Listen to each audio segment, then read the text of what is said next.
দৈনিক দেশকাল এবং ঠাকুরগাঁও গণমাধ্যম। আসসালামু আলাইকুম।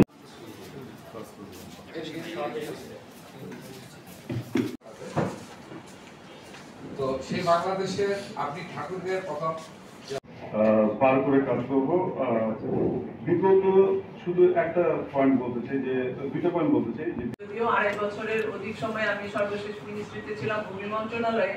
তো এর আগে আমি যে ফিল্ডে কাজ করেছি, আমার পার্সোনাল এক্সপিরিয়েন্স হচ্ছে ফিল্ডকেই আমি পছন্দ করেছি, আমার ভালো লেগেছে মানুষজনের পাশে কাজ করতে।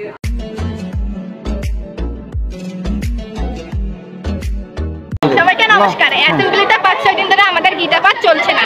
তার জন্য একজন বলছে যে স্যার আমাদের গীতা পাঠ কেন হয় না। হেড স্যার বলছে যে গীতা পাঠ হবে না, সময়ের কারণে গীতা পাঠ হচ্ছে না, তাই গীতা পাঠ করা হবে না। আবার আমাদেরকে বলছে যে তোমরা কোরআন শরীফের কি জানি সূরা মুখস্থ করবা, 7 দিনের মধ্যে অর্থসহ সূরা মুখস্থ করবা, আর নাইলে হিজাব করবা। ইসকাপ ছিল, ইসকাপ থেকে ওরা হিজাব করতে বলছে, আবার পর্দা করতে বলছে। তাই পর্দা না করলে তোমাদের শরীর মেয়েরা ছেলেরা দেখবে। ক্লাসে আবার স্যারেরা বাজেভাবে আমাদেরকে গালি দেয়। তোর ক্লাসে কি বলতে? আমাদের ক্লাসে যে স্যার বললো যে তোমরা হিন্দু মেয়েরা কয়েকজন আছো দাঁড়াও। তারপর আমরা দাঁড়াইলাম, বলতেছে তোমরা হিজাব করো না কেন? বললাম যে স্যার আমরা হিজাব কেন করবো, স্কার্ফ করবো।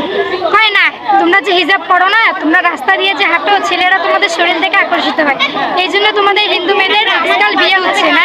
তারপর বাজেভাবে নোংরা ভাষায় গালি দেয় স্যার।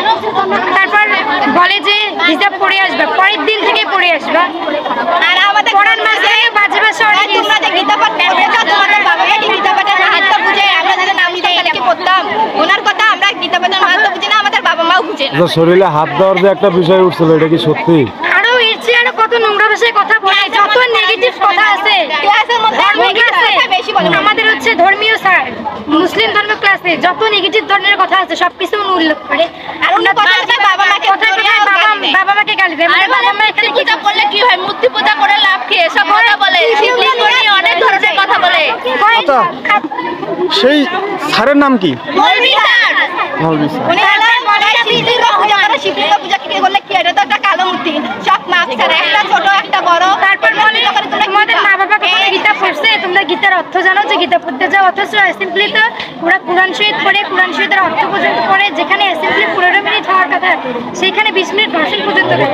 আর আমরা বলছি স্যার এটার জন্য আমাদের গীতা পড়তে হবে না, সময় হয় না। তোমরা গীতা পাঠ হইতো, ওনারা কয়েকদিন বন্ধ করে, এর আগেও বন্ধ করছিল, তারপরে কমপ্লেন দেওয়ার পর শুরু করছে, আবার ওরা বন্ধ করছে। কালকে আমরা যেহেতু বলছে, উনি এখন বলে সময়ের কারণে এটা হচ্ছে না, কিন্তু উনি কিন্তু বক্তব্যই দেয় 20-25 মিনিট করে।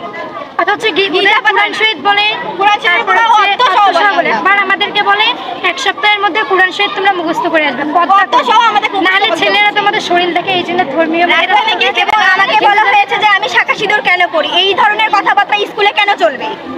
আমি সিঁদুর পড়ি, আমি শাখা পড়ি, সেটা পার্সোনালি আমার ব্যক্তিগত ব্যাপার। টিচাররা এই ধরনের কথা ক্লাসের মধ্যে কেন বলবি, এবং আমাকে সবসময় অপমান কেন করা হয়?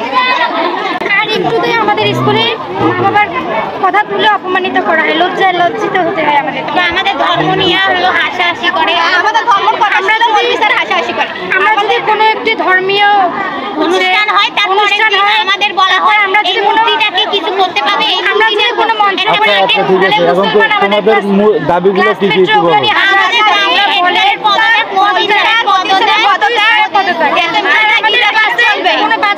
টিচারদেরকে গালি দেওয়া হবে, আর স্কুলের নাম পাল্টানো হবে, দাসপাড়া বালিকা উচ্চ বিদ্যালয় হবে, মুসলিম উদ্দিন বালিকা উচ্চ বিদ্যালয়। দৈনিক দেশকাল এবং ঠাকুরগাঁও গণমাধ্যম।